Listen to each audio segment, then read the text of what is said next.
ενός, ο οποίος πρέπει να βρισκόταν στην συμβολή της Ζαΐμι, μάλλον προς την μεριά της Τζαβέλα. Εκεί λοιπόν δέχθηκε πυροβολισμούς, τουλάχιστον 2 σφαίρες. Τη μία τη δέχθηκε στο θώρακα, την άλλη στα πόδια. Τραυματίστηκε σοβαρά. Αυτή τη στιγμή νοσηλεύεται και χειρουργείται στο νοσοκομείο Ερυθρός Σταυρός και η κατάστασή του χαρακτηρίζεται σοβαρή. Μάλιστα και επίσημη ανακοίνωση της αστυνομίας αναφέρει για σοβαρό τραυματισμό ενός αστυνομικού. Να πούμε ότι στη συνέχεια οι δράστες έφυγαν πιθανότατα προς την πλατεία των Εξαρχείων.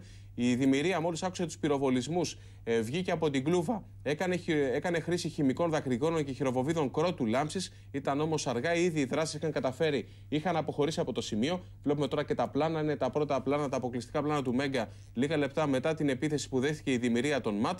Να πούμε ότι την έρευνα της υπόθεσης την έχει αναλάβει και η Αντιτρομοκρατική Υπηρεσία και σίγουρα πιστεύουν οι αστυνομικοί ότι αυτή η επίθεση είναι πανομοιότυπη, σχεδόν ίδια με την πρώτη επίθεση πριν από 10 μέρες που είχαμε στην οδό Κοκκινοπούλου στο Γουδί, όταν και τότε με 2 Καλάσνικοφ είχαν γαζώσει την κλούβα χωρίς όμως τότε πυροβολισμό. Τότε μιλάγαμε για μήνυμα, τώρα όμως το μήνυμα έγινε καθαρά επίθεση εμψυχρό. Και βέβαια είναι και μετά από τα επεισόδια, μην τα ξεχνάμε, πριν τα Χριστούγεννα. Έτσι. Φαίνεται ότι το εορταστικό κλίμα λύγει απότομα έτσι, σήμερα και να δούμε πραγματικά τι εξελίξεις θα έχουμε. Ο Κώστας Τσιτούνας είναι έξω από τον